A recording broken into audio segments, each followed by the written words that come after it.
The phone call came at 6:47 inches the morning.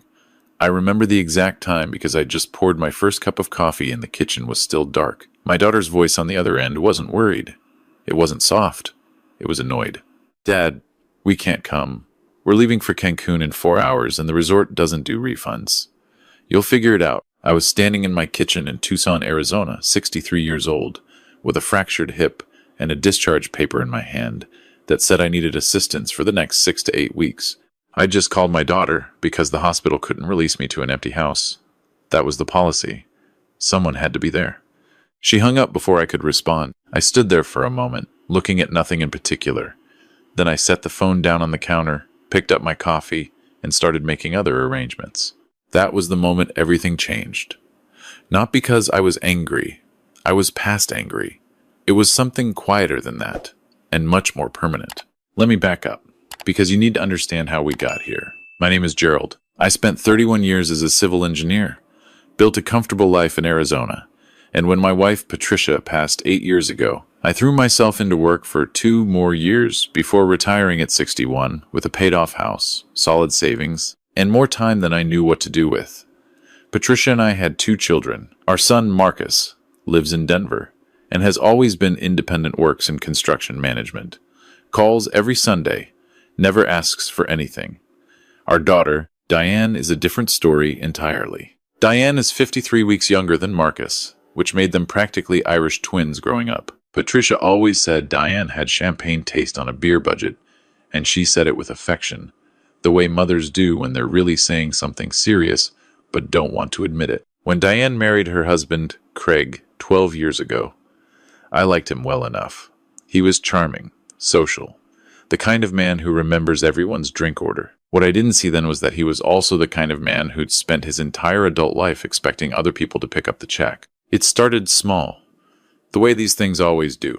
A loan to cover their down payment when they bought their house in Scottsdale, $45,000 that was never repaid, though we stopped calling it a loan after year 2 because the word made Diane uncomfortable. Then a car for Diane when hers needed more in repairs than it was worth. I bought her a new one, $16,000. Told myself it was a gift. Then, Craig's business venture. He wanted to open a restaurant. He had a vision, he said, a concept, something the market was ready for. He needed seed capital. I gave him $80,000. The restaurant lasted 14 months. After Patricia died, I think I confused generosity with grief. If I could keep taking care of people, then some part of what Patricia and I built together was still alive. So I kept giving. A monthly transfer, $3,000 to help them get back on their feet after the restaurant closed. That was 4 years ago. The transfers never stopped. I also let them use my Scottsdale property. I owned a second home I'd inherited from Patricia's parents, a 3-bedroom house in a good neighborhood, worth somewhere around $580,000. I let them live there rent-free while they figured things out. They'd been figuring things out for 3 years. In total, when I sat down with my accountant last spring, the number was $194,000 in direct financial support, not counting the property. That's before you factor in the groceries I'd bought, the vacations I'd contributed to, the times I'd quietly covered a credit card bill without making a fuss. I want to be clear about something, because a few people in my life have said I'm not blameless in this, and they're right. I am not blameless. I enabled this. I set no timelines, asked for no accountability, said yes when I should have said let me think about it, and eventually said yes so many times that my yes stopped meaning anything, because it was the only word Diane expected to hear from me. Patricia would have handled it differently. She had a spine I admired but never quite developed myself. The accident changed that. I was driving back from a hardware store on a Tuesday in March when a 22-year-old ran a red light and hit the driver's side of my truck at 40 miles an hour. I woke up in the hospital with a fractured hip, 2 cracked ribs, and a mild concussion. The surgery went well. The recovery was the hard part. I called Marcus first. He drove down from Denver the same day, took 2 weeks off work, stayed with me through the worst of it, drove me to physical therapy, stocked my refrigerator, never once mentioned what it cost him in time or money. That's just who Marcus is. I called Diane on the 3rd day. She answered on the 4th ring. "Oh no, Dad, that's terrible.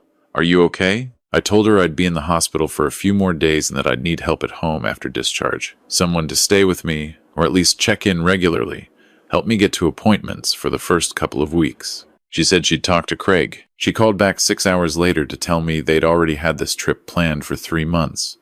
All-inclusive resort, she said. Like the word all-inclusive explained something morally. They'd paid for it, she said. They couldn't just throw that money away. I said, Diane, I fractured my hip. She said, Dad, you have good insurance. They'll set you up with what you need. Marcus stayed an extra week, helped me hire a part-time home aide named Sylvia, and drove back to Denver only after he was satisfied I was stable. He apologized for not being able to stay longer. I told him he'd already done more than I had any right to ask. 3 days after Marcus left, I sat in my living room with Sylvia, making tea in my kitchen, and I thought about the $194,000. I thought about the house in Scottsdale. I thought about the $3,000 that had left my account on the first of every month for 4 years without a single conversation about when it might end. I picked up the phone and called my attorney, a woman named Beverly who'd handled my estate planning for years. I told her I wanted to make some changes. She said, What kind of changes? I said, Significant ones. That afternoon, I also called my bank and set a stop payment on the monthly transfer, effective immediately. Diane called me 16 hours later. Dad, the transfer didn't come through. I know, I said. I stopped it. A pause. Long enough that I could hear the resort noise behind her voices, something tropical, the ambient sound of an expensive good time. What do you mean you stopped it? We depend on that. I know you do, I said. We should talk about that when you're back. Dej. Enjoy the rest of your trip, Diane. I hung up. Over the next 4 days, I received 22 text messages, 6 voicemails, and 2 calls from Craig, which I found interesting since Craig had not personally called me in approximately 3 years. The messages moved through stages the way weather moves first. There was concern. Are you okay? Is this a mistake?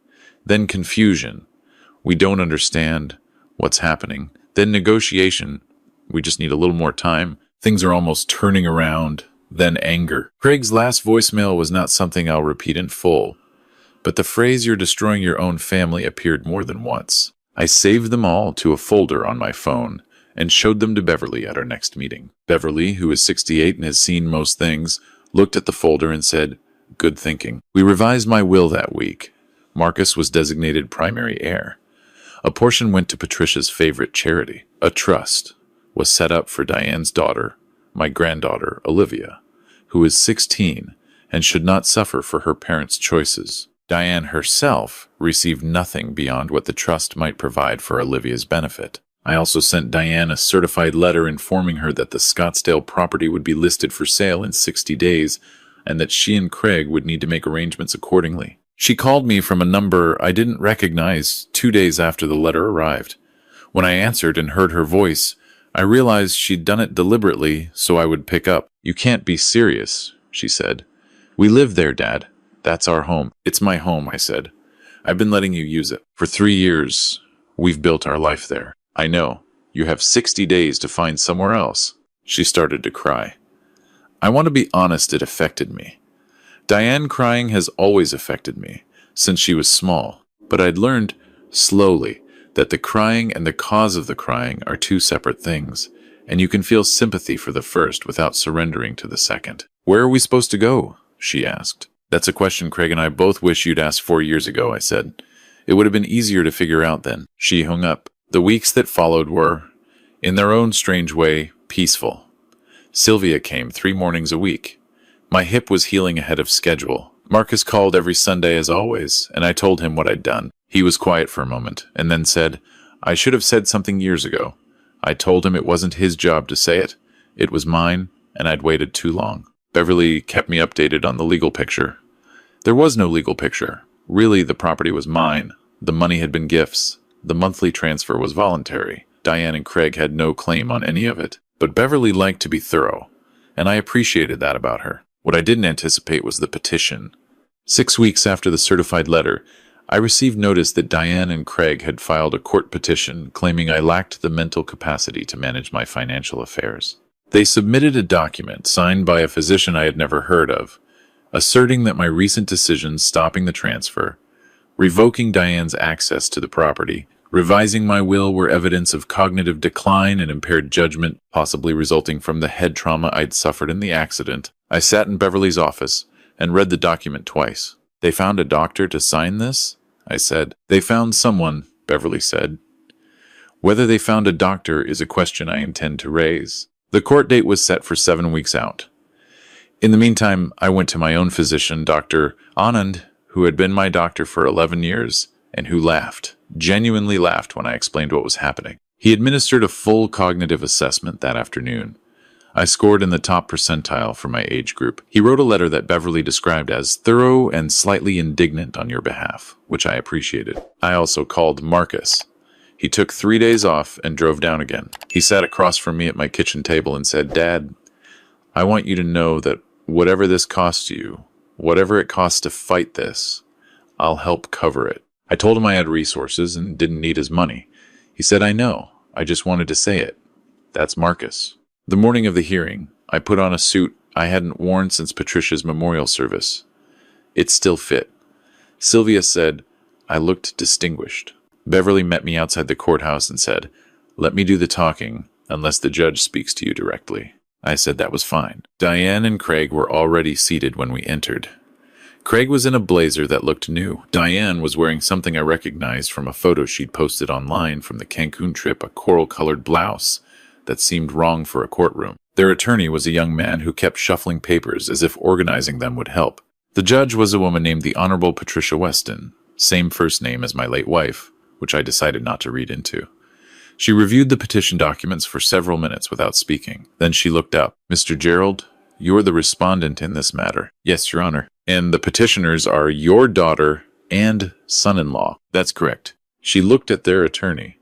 "Counsel, the physician who signed the supporting document for this petition, this is not a licensed physician currently practicing in the state of Arizona." The young attorney stood. "Your Honor, we believe. I'm telling you a fact, not asking for your belief." She set the document down. "This signature belongs to an individual whose medical license was suspended in Nevada 18 months ago and who is not licensed to practice in this state. Are you aware of that?" The attorney's face changed in a way that suggested he was becoming aware of it right then, in real time, in front of everyone. The judge turned to Beverly. "Counsel for the respondent." Beverly stood. "Your Honor, we've submitted Dr. Anand's assessment, which was conducted 11 days ago. My client scored in the 91st percentile for cognitive function in his age group. He has managed his financial affairs for over 30 years without incident. The decisions cited as evidence of impaired judgment in this petition, stopping a voluntary monthly transfer, reclaiming use of his own property, and revising his own will are each legal actions that any competent adult has the right to take." The judge nodded slowly. She looked at Diane. "Ma'am, you are the petitioner's lead filer. Do you understand what your attorney submitted on your behalf?" Diane stood. Craig put a hand on her arm and she shook it off. "Your Honor, my father has been through a traumatic accident and we're worried about him. These decisions don't seem like him. He's always been generous, and when he stopped being generous, you concluded he must be cognitively impaired." Diane opened her mouth, closed it. "Your father chose to stop sending you money," the judge said. "He chose to reclaim use of his own property. He chose to revise his estate plan. Are any of those decisions ones you'd like to dispute on their merits, separate from the question of his competency? He didn't even discuss it with us. He wasn't required to." The courtroom was very quiet. The judge looked back down at her documents. She was quiet for long enough that I could hear the ventilation system in the ceiling. Then she said, "This petition is denied. The respondent has demonstrated full cognitive competency, and the evidence submitted in support of this petition was not only insufficient, but in part based on documentation from an unlicensed practitioner, which this court takes seriously." She looked at the young attorney. "Counsel, I'm referring this matter to the State Bar for review of the supporting documentation filed on your client's behalf. Whether someone advised you this document was legitimate, or you failed to verify it yourself. Either way, it ended up in my courtroom, and that's a problem." She looked at Diane and Craig one last time. "The petitioners are ordered to pay respondents' legal costs in this matter. The amount to be determined by counsel and submitted to this court within 30 days. The gavel came down. We're adjourned." Beverly shook my hand in the hallway. "Well done," she said. I looked back through the courtroom doors. Diane was standing with her arms crossed, talking at Craig in a low, controlled voice that I recognized as the register she used when she was trying not to make a scene. Craig was looking at the floor. Their attorney had retreated to a corner and appeared to be texting someone. In Beverly's car, I watched my phone light up. Diane. I declined. Craig. Declined. Diane again. Declined. I turned the phone face down and watched Tucson pass through the window. By the time I got home, I had 41 missed calls. 37 from Diane, 4 from Craig, and 1 from a number I didn't recognize that turned out, when I listened to the voicemail, to be from someone claiming to be a family reconciliation consultant that Craig had apparently called on the way out of the courthouse. I deleted that one immediately. I made myself a sandwich, fed the cat, and sat in my back garden until the sun started going down. The bougainvillea Patricia planted 12 years ago was in full bloom. Seemed like a good sign. The 60-day clock on the Scottsdale property continued. Beverly updated me that Diane and Craig had retained a different attorney to explore whether they had any rights to the property based on improvements they'd made during their occupancy. Their attorney found, upon review, that they did not. They'd repainted 2 rooms and replaced a garbage disposal. Beverly sent me a bill of sale comparable analysis. The property was listed at $610,000. It sold in 19 days. Through Olivia, my granddaughter, who called me herself and asked me very directly, and with impressive composure, whether I was going to be okay, I learned what was happening on their end. Diane and Craig had moved into a 2-bedroom apartment in Mesa. Craig had gotten a job in sales, his 3rd in 4 years. Diane had gone back to work at a dental office, the same kind of job she'd had when she and Craig first got married, back before they decided that lifestyle she hadn't actually earned was one she was entitled to keep. Olivia asked me, during one of our calls, "Grandpa, are you angry at my mom?" I thought about it. I said. Now I'm mostly just clear. What does that mean? It means I understand the situation. I understand my part in it.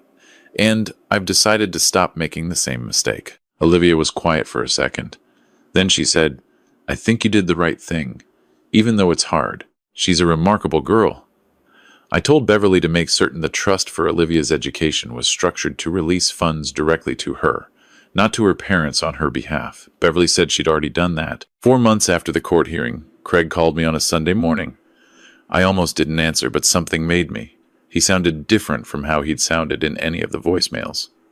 Quieter, like a man who'd run out of performances. "Gerald," he said. He'd always called me Gerald, never Dad, which in retrospect, I appreciated for its honesty. "I owe you an apology. I waited. I let us build a life on your money, and I told myself it was okay because family helps family. But that's not what it was. I knew it wasn't. I just didn't want to admit it because admitting it meant I'd have to actually build something myself. I said, "Craig, why are you telling me this now?" "Because I've been telling myself I was going to say it for 3 months, and I keep finding reasons not to. And this morning I decided if I don't say it now, I never will." There was a long pause. "I'm not going to apologize for what I did," I said, "because I believe I did the right thing. But I'll tell you that it would have been better if it never needed to happen. For both of us." "Yeah," he said. "I know. How's Diane?" "She's working. She's angry, still. At you, at me, at the situation. But she's working." He paused. "She's actually good at it. The dental office. She's always been good at it. She just hated doing something she thought was beneath her." I thought about that. Patricia had said something similar about Diane once, that she'd confused the level she wanted to live at with the level she'd actually built. "Craig," I said, "I set up an education trust for Olivia. It's structured so that she can access it directly when she's ready for college. It's not going through you or Diane. I want you to know it exists. And I want you to know that no matter what happens between me and your family, she'll have that." Another pause. When Craig spoke again, his voice was different. "That's thank you, Gerald. Don't thank me. It's for her, not for you. I know. But still." We said goodbye. I sat for a while with the phone in my lap, thinking about the man he might have been if he'd been pushed to build something instead of leaning on what I'd offered. You never know. Some people rise to difficulty, and some people collapse into comfort. And the tragedy is, you often can't tell which kind you're dealing with until the difficulty arrives. Diane called 6 days later. This time I answered on the second ring. She didn't apologize. Not exactly. Diane has never found apologies easy. That's not new. What she said was, I need you to know that I know I was wrong. About Cancun. About the petition. About all of it. She said it the way someone reads a prepared statement. Deliberate and careful, but I didn't hold that against her. Prepared is still something. Okay, I said. I'm not asking for anything, she said. I just needed to say it. Okay, I said again. She waited, as if she expected me to say more. I didn't. Are we going to be able to come back from this? She finally asked. I don't know yet, I said. That depends a lot more on what happens next than on what's happened already. Another silence. Then, can I call you sometimes? Yes, I said. You can always call me. After we hung up, I sat in the kitchen where this had all started the dark morning, the fractured hip, the coffee I'd poured when the phone rang, and my daughter had told me her vacation was more important than my surgery discharge. Sylvia wasn't coming today. The house was quiet. The cat was on the windowsill pretending to ignore a bird. Marcus called that Sunday, as he always does. I told him about the call from Craig and the call from Diane. He listened without interrupting, which is something I've always valued about him. So what happens now? He asked. Now we see, I said, people can change. I'm not going to assume they have, but I'm not going to assume they haven't either. That's fair. I've been thinking, I said, about what your mother would have done differently. And I think she would have said no earlier and said it kindly and held the line without making it a war. She was better at that than me. You got there eventually. Eventually isn't the same as early, but it's better than never. Marcus laughed. We talked for another 40 minutes about his work, about the weather, about a hiking trip he was planning in the fall. When we hung up, I went out to the garage, where I'd been slowly restoring an old truck I'd bought at an estate sale 18 months ago, a 1972 Ford Phone, 100 inches faded red, that had good bones and years of neglect on its frame. I'd been working on it the way I work on most things now, patiently, without rushing, with a clear sense of what it needed versus what I wanted it to be. I slid under the chassis with a flashlight and lay there for a while, looking up at the underside of a thing I was making better by degrees. This is what nobody tells you about the second half of your life. It's not about what you accumulate. It's about what you stop tolerating, what you stop carrying, what you finally put down after decades of calling it love, when really it was just habit. I wasn't angry at Diane. Not anymore. I was, for the first time in a long time, just myself. I had a house that was mine, savings I'd built by working, a son who called every Sunday, a granddaughter with a trust fund, and a good head on her shoulders, and a 1972 Ford F-100 that was going to run beautifully by the end of the year if I had anything to say about it. That's not nothing. That's not nothing at all. I climbed back out from under the truck, wiped the grease off my hands, and stood in the garage doorway looking out at my backyard, at the bougainvillea in the late light, at the ordinary, quiet, specific life that was mine to protect if I chose to protect it. I chose to protect it. If this story spoke to something you've felt or lived through, I hope you'll share it with someone who might need to hear it. Drop your thoughts in the comments. I read everyone. And if you're new here, welcome to Pure Revenge Stories.